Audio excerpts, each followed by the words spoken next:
राजनीति में नेताओं का जब तक आरोप प्रत्यारोप नहीं चले तब तक राजनीति में मजा कहां। बता दें कि नेता प्रतिपक्ष तेजस्वी यादव ने बिहार सरकार पर आरोप लगाया है कि ट्रांसफर पोस्टिंग के नाम पर पैसा उगाही की जा रही है। इस पर मंत्री श्रवण कुमार ने पलटवार करते हुए तेजस्वी यादव पर निशाना साधा है और कहा है कि सत्ता से जब लोग हटते हैं तो इसी तरह का आरोप लगाते हैं। पहले तेजस्वी यादव का आरोप सुनिए। अरे भाई, सबको पता है कैसे होता है, क्या होता है बिहार में, सबको पता है। ये किसी से छुपा हुआ नहीं है।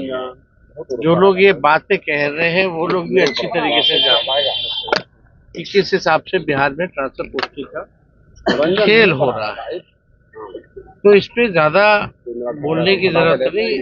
जो लोग हैं वो सब लोग जानते हैं। तो बिहार में पूरी तरीके से अपराध इस हिसाब से न बढ़ा है। ना डीजीपी को क्या पावर है? तो पावर है क्या? लॉ एंड ऑर्डर बिगड़ता जा रहा है। कोई भी रिकमेंडेशन जो होता है डीजीपी का, क्या ये प्रशासनिक अधिकारी जो है, ये तो अब जो मुख्यमंत्री के आसपास जो चमचे बेलचे हैं वही लोग करते हैं। परफॉर्मेंस बेस्ड होना चाहिए, जो अच्छा काम करे। यहाँ तो जो अच्छा काम करने वाले हैं उनको सजा मिल जाती है। मंत्री श्रवण कुमार पार्टी कार्यालय में लोगों की समस्याओं को सुन रहे थे जब तेजस्वी यादव के बयान पर मंत्री जी से पूछा गया तो इस दौरान उन्होंने तेजस्वी यादव को नसीहत दी। देखिए पटना से अमलेश आनंद की यह रिपोर्ट। नमस्कार, आप देख रहे हैं केबीसी न्यूज़। मैं हूं अमलेश आनंद। बिहार की राजनीति में पक्ष और विपक्ष दोनों तरफ से हमलावर हो रहे हैं। विपक्ष पक्ष पर हमला कर रहा है और पक्ष विपक्ष को पर जवाब दे रहा है। उसी क्रम में आज श्रवण कुमार जो मंत्री हैं बिहार सरकार के, उनसे जब पूछा गया कि क्या 2025 का चुनाव एनडीए गठबंधन के साथ जदयू बेहतर से जीत पाएगी, लड़ पाएगी, तो उन्होंने सफाई देते हुए और बड़ी मजबूती से कहते हुए कहा है कि इस बार जनता दल यूनाइटेड और बेहतर परफॉर्म करेगी और एनडीए सबसे ज़्यादा मजबूती के साथ इस बार 2025 में हम सरकार बनाएंगे। क्या कुछ कह रहे हैं श्रवण कुमार, जरा सुनिए। 2025 का चुनाव एनडीए के पक्ष में होगा, गठबंधन जो हमारा है उसके पक्ष में होगा। अब पूर्ण बहुमत के साथ सरकार बनाएंगे और हमने जो काम किया है बिहार में और बिहार के लोगों के लिए जो काम किया है, खास करके गरीबों के लिए काम किया है, और बिहार को जो विशेष तौर पर आर्थिक सहायता भारत सरकार से मिली है, उस सहायता का जब पूरा उपयोग करेंगे तो बिहार और तेजी से आगे बढ़ेगा, बिहार की और तरक्की होगी। और जिन क्षेत्रों में बिहार पिछड़ा हुआ था उन क्षेत्रों में जब बिहार आगे बढ़ेगा तो लोगों को बेहतर लगेगा, अच्छा लगेगा, और इस कारण से फिर हम एनडीए की सरकार बनाएंगे और भारी बहुमत से सरकार बनाएंगे। तो आपने सुना मंत्री श्रवण कुमार ने कितनी शिद्दत से, कितनी मजबूती के साथ 2025 का चुनाव अपने हिस्से में करने वाले हैं। और आगे बहुत विपक्ष के तरफ से ये मामला चल रहा है। आज भी तेजस्वी यादव ने आरोप लगाया था कि ट्रांसफ़र पोस्टिंग का जो मामला है वो सरकार जो है सो पैसे लेकर के करती है। तेजस्वी यादव ने साफ साफ कहा था कि ये सब खेल समझता है, लोग सबको पता है कि किस तरह से ट्रांसफ़र पोस्टिंग होती है। और इस पर सरकार की बचाव करते हुए श्रवण कुमार ने क्या कुछ कहा है, ये ज़रा आप सुनिए। देखिए, सत्ता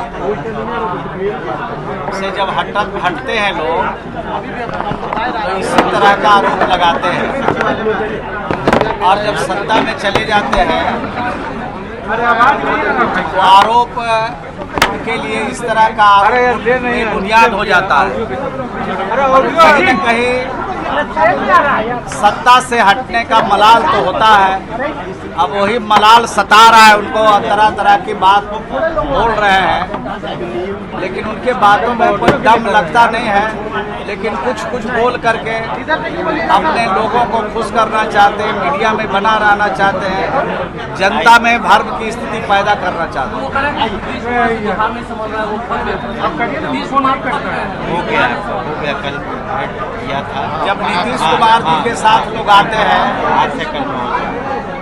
बिल्कुल ऐसा कसीदा काटते हैं कि शायद डिक्शनरी भी फेल हो जाए। और जब हटते हैं तो इस तरह का मनगढ़ंत आरोप लगाते हैं कि लगता है कि उससे बुरा कोई कसीदा नहीं है।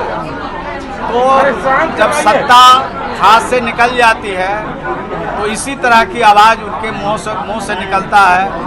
ओछी बात, छोटी टिप्पणी करके वो अपना नुकसान कर रहे हैं। बिहार की जनता, देश की जनता देख रही है कि जब सत्ता में जाते हैं तब क्या बोलते हैं और सत्ता से बाहर होते हैं तब क्या बोलते हैं। जब नीतीश कुमार जी के बगल में बैठते हैं तब क्या बोलते हैं, हटते हैं तब क्या बोलते हैं। देश की जनता से सरकार की ये जो सुशासन की सरकार है उसकी कार्यवाही कैसे चल रही है बिहार में और नीतीश कुमार कैसे मजबूती से काम कर रहे हैं, वो बड़ाई करते हुए मंत्री जी ने बताया है कि नीतीश कुमार के राज में सुशासन का राज है और उनके राज में जो दोषी होता है उसे सज़ा मिलता है, जो निर्दोष है उसे बचाया नहीं जाता, लेकिन उस पर कार्रवाई ज़रूर की जाती है।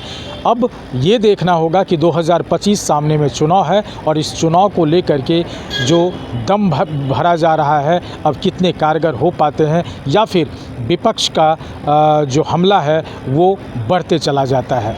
केबीसी न्यूज़ पटना से अमलेश आनंद की रिपोर्ट।